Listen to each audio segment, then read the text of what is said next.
Hey friends, it's Nancy Estepa back with Someone Cares. I am doing another video just so I can give out some free information so families and parents and schools can see what kind of person I am, that I'm not a creep.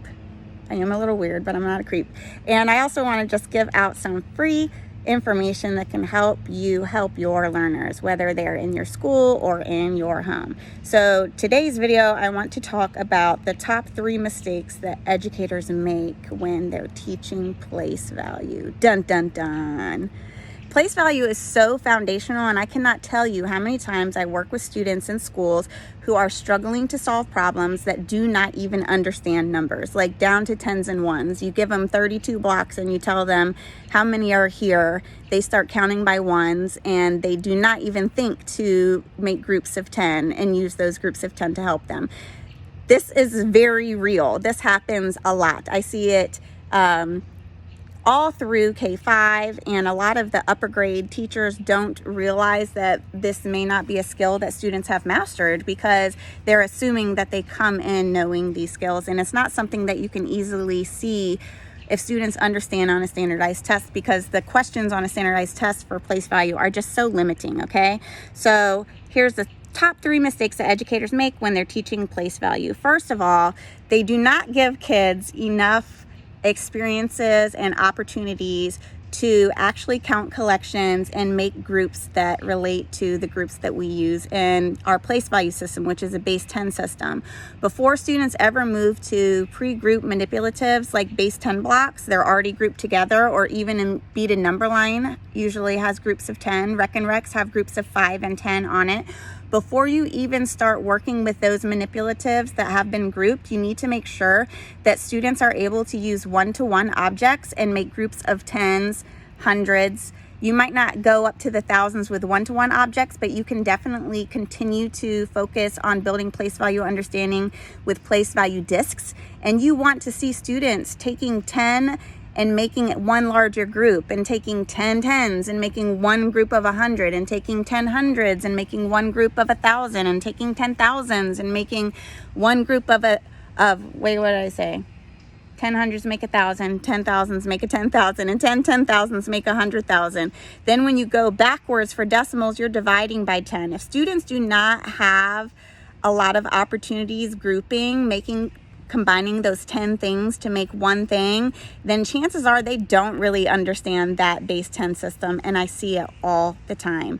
The good thing is the fix is easy. Doing counting collections with either one-to-one objects or place value discs can make a huge difference here.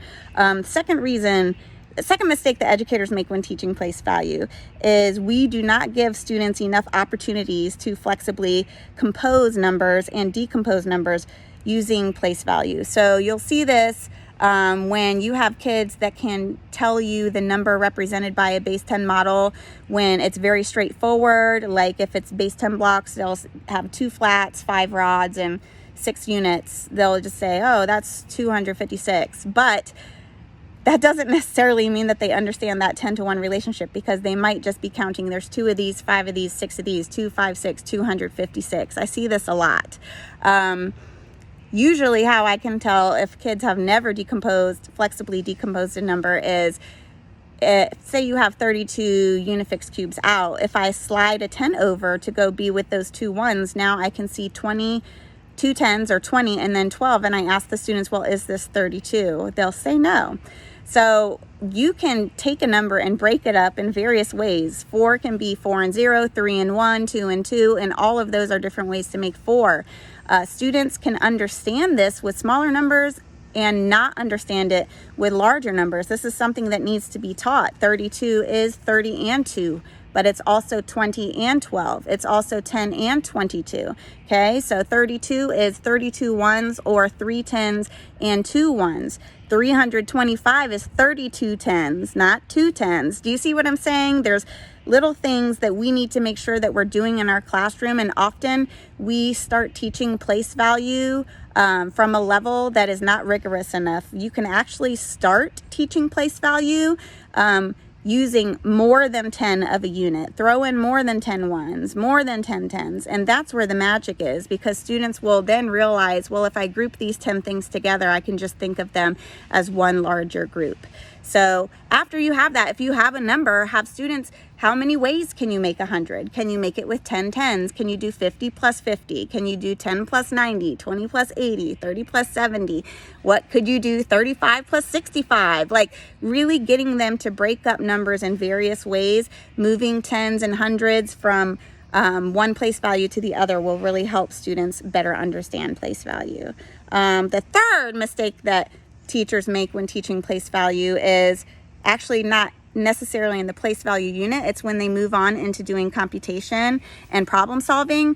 Many teachers grew up, they taught us the traditional algorithms for addition, subtraction, multiplication, and division. A lot of math courses in college do not really go into teaching students how to build number and number sense through using problem solving and flexible strategies, leaving many teachers in schools trying to figure out some of this stuff on their own. And, that's an area of growth, and that's part of the reason why I developed my company. But there's a reason why I wait to teach that traditional algorithm until the end, until students have mastered some other strategies. And the reason is, when you go ahead and you stack those multi-digit numbers on top of each other and you teach kids how to go through this algorithm, more often than not, students forget about place value. They start looking at 30 and 2 as a 3 and a 2, but 3 plus 2 is 5. They'll say things like 3 when it's 3 tens. So if you're using strategies that reinforce or require understanding of number and place value, it will actually deepen your students' place value understanding. And then when they are problem solving, they're going to be problem solving with number sense in mind, understanding the structures of those numbers, and they will be able to use strategies that are rooted in place value and the math operations and math properties. So make sure that you are, just think about it. Are you going through the motions in math class? Do your kids really understand what is happening as they're problem solving? If not, reach out to us. We can help. It doesn't have to be hard. See you guys next time.